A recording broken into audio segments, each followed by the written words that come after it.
We can model this question using an arithmetic sequence. On week 1, the student will put in D amount, and on week 2, they add the same amount, right? So that's going to be 2D. And then week 3, it'll be 3D and onwards. So then here, we know that on the second week, she has $30 in her account. This is considered the second week. This means that 2D has to equal to 30. Okay, so then this tells me that the difference is then 15, meaning that this is how much money she puts in every week.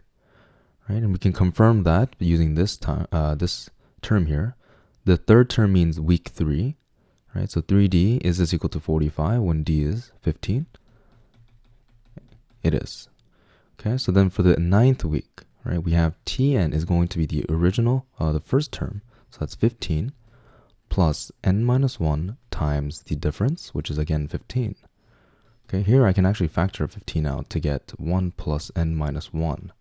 So this simplifies to just 15n. Okay, and then for the 9th week, we just have 15 times 9, and that's just equal to 135.